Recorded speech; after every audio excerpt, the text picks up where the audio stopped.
ప్రభువైన యేసు నామములో అందరికీ వందనాలు. శుభోదయం. యేసయ్య మాటను ఈ కార్యక్రమానికి ప్రేమతో నేను ఆహ్వానిస్తున్నాను. ఉదయకాల సమయంలో మత్తయి సువార్త 27వ అధ్యాయము 39వ వచనం నుండి 44 వచనాల వరకు ఉదయకాల సమయంలో ధ్యానించుకుందాం. ఆ మార్గమున వెళ్ళుచుండిన వారు తలలూచుచు, దేవాలయమును పడగొట్టి 3 దినములలో కట్టువాడా, నిన్ను నువ్వే రక్షించుకొనుము. నీవు దేవుని కుమారుడవైతే శిలువ మీద నుండి దిగుమని చెప్పుచు ఆయనను దూషించిరి.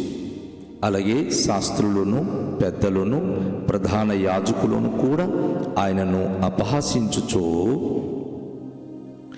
వీడు ఇతరులను రక్షించెను, తన్ను తానే రక్షించుకొనలేదు. ఇశ్రాయేలు రాజు గదా, ఇప్పుడు శిలువ మీద నుండి దిగిన ఎడల వాని నమ్ముదుము. వాడు దేవుని యందు విశ్వాసముంచెను, నేను దేవుని కుమారుడనని చెప్పెను గనుక ఆయనకిష్టమైతే ఆయన ఇప్పుడు వానిని తప్పించునని చెప్పిరి. ఆయనతో కూడా సిలువ వేయబడిన బందిపోటు దొంగలను అలాగే ఆయనను నిందించిరి. ప్రియ దేవుని యొక్క బిడ్డలారా, ఈరోజు ఈ యొక్క యేసయ్య పలికిన మాటలలో మనం గమనిస్తున్నాం. యేసు ప్రభువారు కలువరి శిలువ మీద వేలాడదీయబడినప్పుడు, శ్రమను అనుభవించినప్పుడు తన చుట్టూ ఉండిన వారు వివిధమైన రీతిలుగా ఆయనను అపహాస్యము చేయడం అనేది మనం గమనించగలము. ఇందులో ఉన్నటువంటి మర్మము ఏమిటంటే, చాలాసార్లు భక్తి గలవారు శ్రమలు పాలై శోధించబడినప్పుడు, కష్టాలు అనుభవించినప్పుడు భక్తిహీనులైన వారు భక్తి గల వారిని విమర్శించేటటువంటి సంఘటనలు జరుగుతుంది. యేసు ప్రభువారు శిలువ మీద వేలాడుతున్నారు. తనకు కాళ్ళు చేతులకు మేకుల దిగగొట్టి వేలాడదీసిన పిమ్మట చుట్టూ ఉన్నటువంటి యూద జనాంగము, చుట్టూ ఉన్న ప్రజలు, ఆ దారిలో వెళుతున్నవారు యేసు ప్రభును, వీడు దేవాలయమును పడగొట్టి 3 దినములలో కట్టువాడు, ఇప్పుడు నిన్ను నువ్వు రక్షించుకున్నాము, అప్పుడు మేము నిన్ను నమ్ముతామని చెప్తా ఉన్నారు. నా ప్రియ సహోదరి సహోదరుడా, ప్రభు ఒక వ్యక్తిని శ్రమల మధ్య నలగగొట్టడానికి ఆయన ఇష్టమైనప్పుడు, శ్రమలు పొందుతున్నటువంటి దైవజనుని కానీ, భక్తిగల కుటుంబాలు కానీ, నీతిమంతుడైన వ్యక్తులను కానీ, లోక సంబంధమైన మనుషులు వారి నోటికొచ్చిన అనేకమైన మాటలతో విమర్శించడం అనేది ఈ లోక నైజం. విమర్శించిన మాత్రాన అక్కడ ఆ నీతిమంతులకు వీరు అనే మాటలు చెందదు. యేసు ప్రభువారు నిజంగా దేవుని కుమారుడు.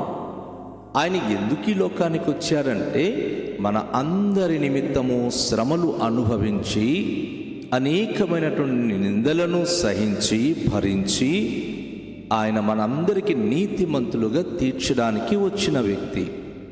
యెషయా గ్రంథము 53వ అధ్యాయములో 10వ వచనంలో 11వ వచనంలో ప్రవక్తన యెషయా ద్వారా ప్రభు మాట్లాడుతూ, నీతిమంతుడైన నా సేవకుడు, నా దాసుడు అనేక మంది ప్రజల యొక్క దోషములు తను అనుభవించి తను అనేకులకు నిర్దోషులుగా చేయును. అవునండి, తను పొందిన దెబ్బల చేతనేమి, తను విమర్శించబడుతున్న విమర్శలను బట్టినేమి, ప్రతి మానవ జాతికి రక్షణకు కారకుడయ్యాడు. అందరికీ ఆయన ఆదరించడానికి ఆదరణమూర్తి అయ్యాడు. నా ప్రియ సహోదరి, నా ప్రియ సహోదరుడా, నీ చుట్టూ ఉన్నవారు నువ్వు నిజంగా భక్తుడువా కావా అని విమర్శించినప్పుడు బాధపడమకండి.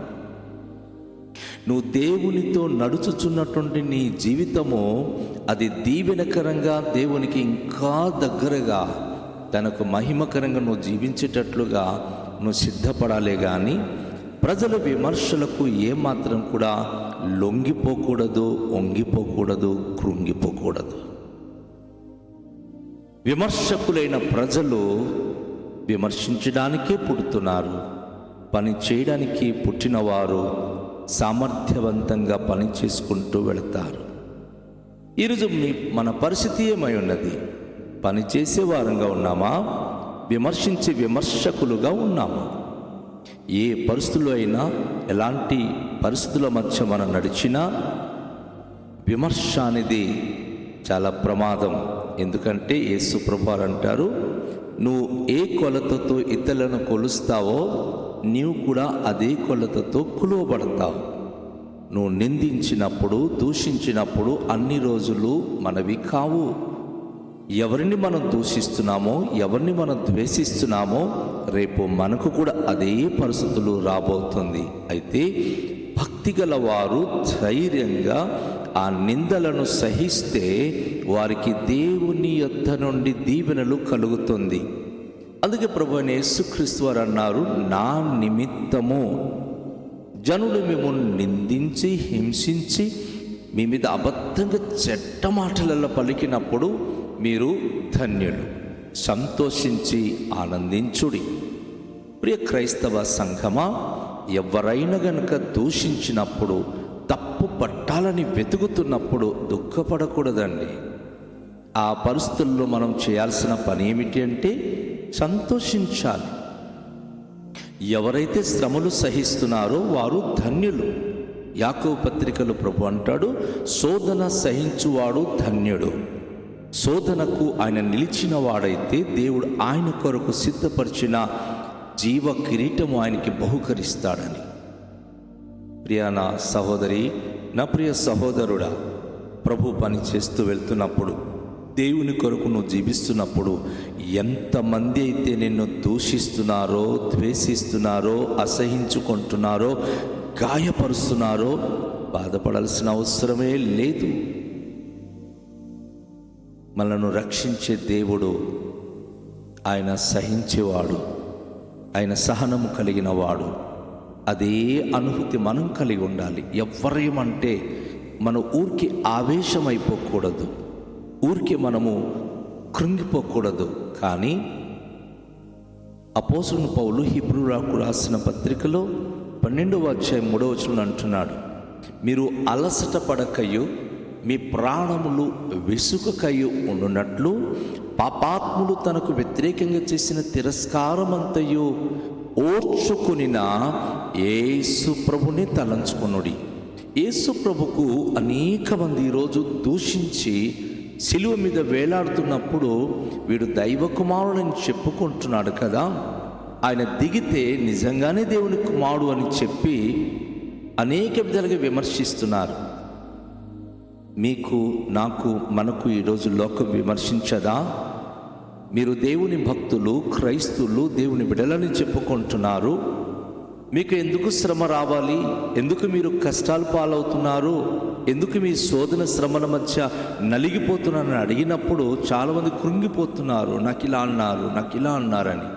కాదండి, కృంగిపోవాల్సినది కాదు, అది సహించాలి. ప్రభు కొరకు మనం స్థిరంగా నిలబడాలి.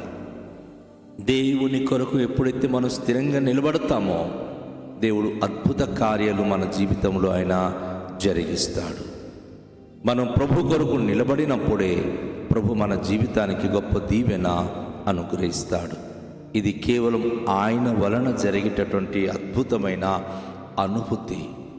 నా ప్రియ సహోదరి, సహోదరుడా, పరిశుద్ధ వాక్యం చెప్తా ఉంది, బందిపోటు దొంగలు వారు చేసిన దొంగతనానికి, నేరాలకు వారు సిలువ వేయబడి ఉన్నారు. యేసు ప్రభు వారి యొక్క కుడి ఎడముల వైపు వారు వేలాడుతున్నారు. కాసేపట్లో చావబోతున్నారు. కానీ ప్రజలందరూ విమర్శించినప్పుడు వీరు కూడా తెగించి యేసు ప్రభు వారిని విమర్శిస్తున్నారు. అందరితో పాటు వీరు కూడా విమర్శిస్తున్నారు. ఎవరైనా దేవుని భక్తులకు విమర్శించినప్పుడు, దూషించినప్పుడు తెగించుకొని నువ్వు విమర్శించడానికి సిద్ధపడుతున్నావా? నువ్వు విమర్శిస్తే రేపు నువ్వు కూడా విమర్శించబడతావు. ముఖ్యంగా యేసు ప్రభుని విమర్శించి, యేసు ప్రభును ద్వేషించి, యేసు ప్రభును సిలువ మీదకి ఎక్కించినటువంటి జనాంగానికి దారుణమైనటువంటి దురావస్థ పాలయ్యారు. భయంకరమైన దురావస్థలోనికి దిగజారిపోయారు. వద్దు, ఎవరి జోలికి మనం పోవద్దు. దేవుడు మనకు ఏవైతే తెలియచేస్తున్నాడో, ఏవైతే తన వాక్యం ద్వారా ఆయన మనకు నేర్పిస్తున్నాడో ఆ వాక్యాన్ని బట్టి మనము జీవించాలి. దేవుని వాక్యాన్ని మనము లోబడాలి. దేవునికి వాక్యానికి మనం విధేయత కలిగి ఉండాలి. మనలో వాక్యం వినుట ద్వారా విశ్వాసము కలుగుతుంది. శోధన శ్రమలు మన జీవితానికి అంతము కొరకు రాదు, కానీ అది ఆరంభం మాత్రమే, ఆశీర్వాదానికి ఆరంభం. శ్రమలు, కష్టాలు, బాధలు, నిందలు, అవమానములు ఒక వ్యక్తిని మెరుగుపరచడానికి వస్తుంది తప్ప ఒక వ్యక్తిని అయితే మలినము చేయడానికి కాదు. నువ్వు దేవుని పట్ల విశ్వాసం కలిగి దేవునితో జీవిస్తున్నటువంటి అనుభూతి కలిగిన వ్యక్తి అయితే ప్రజలు నీ గురించి ఎన్ని మాట్లాడుతున్నారో ఒక్క నిమిషం ఆగి దేవునిలో ప్రార్థన చేయు. దేవుడు నీకు ఒక నూతన అనుభూతిలోనికి నడిపించబోతున్నాడు. దేవుడు ఒక నూతన స్థితిగతినికి ఇవ్వబోతున్నాడు. ప్రజల మాటలకు విరక్తి కాకూడదు. ప్రజల మాటలకు నువ్వు ఎప్పుడు కూడా నిన్ను నువ్వు అణుచుకొని బాధపడకూడదు. కానీ నువ్వు ఎంతగా దేవునికి లోబడి, ఎంతగా దేవుని పట్ల భయము భక్తి కలిగి జీవిస్తావో, నీ మీద కుట్ర పన్ని నిన్ను దూషించిన వారు స్వనాశనమునకు కోరుకుంటున్నారు, వారు నాశనమవుతారు. కానీ ప్రభువు పేరిట సమస్తము సహించే వ్యక్తి ధన్యుడవుతారు. దేవుని ద్వారా వారు దీవెన అందుకుంటారు. దేవుని ద్వారా అనేక ఆశీర్వాదమునకు వారు వారసులు కాగలుగుతారు. ప్రభు ఈరోజు మనతో మాట్లాడుతున్న మాటల్లో ఆత్మీయ జీవితాల్లో మనం క్షేమాభివృద్ధి పొందడానికి, శోధన శ్రమలు సహించడానికి మనకెంతో స్ఫూర్తిదాయకం యేసు ప్రభు వారి యొక్క సిలువ మార్గం. యేసు ప్రభు అంటారు కదా, మీ సిలువ ఎత్తుకొని నన్ను వెంబడించుడి.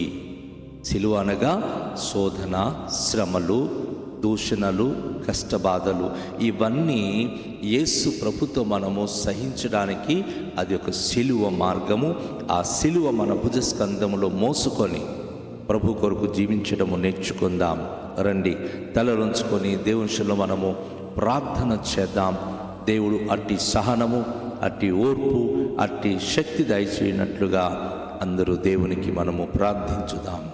మికిలి దయగల పరలోకపు తండ్రి, ఈ ప్రశస్తమైనటువంటి సమయంలో సిలువ శ్రమను సహించిన మీకు, సిలువ పైన ఉన్నప్పుడు కూడాను అనేక మంది మిమ్మను దూషించి, ద్వేషించి, అనేకమైన మాటల ద్వారా మిమ్మను గాయపరిచిన సంఘటన ఈరోజు మేము ధ్యానించి ఉన్నాం. నీతి కొరకు జీవిస్తున్న వ్యక్తులకు ఈ లోకము దూషించినప్పుడు, ద్వేషించినప్పుడు, అవమానపరిచినప్పుడు దానితో జీవితంలో ఇబ్బందులు కారణం కాకున్నట్లుగా ప్రభువా మీరే కృప చూపించండి. మీ కరుణ, మీ కటాక్షం దయచేయండి. నేను అద్భుత అనుభూతి అనుగ్రహించండి. ఆశ్చర్య కార్యములను జరిగించండి. ఈ దినము ప్రతి బిడ్డలతో మీరు మాట్లాడి ఉన్నారు. శ్రమలను సహించి సిలువను ఎత్తుకొని మిమ్మల్ని వెంబడించే భాగ్యం అనుగ్రహించుమని ఘనత, మహిమ, ప్రభావములు మీకే చెల్లించుకొనుచు నాజరేయుడైన యేసు నామములో ప్రార్థిస్తూ వేడుకొనుచున్నాము పరమ తండ్రి. ఆమేన్. అందరికీ షాలోం. ప్రభు మిమ్ములను దీవించునుగాక.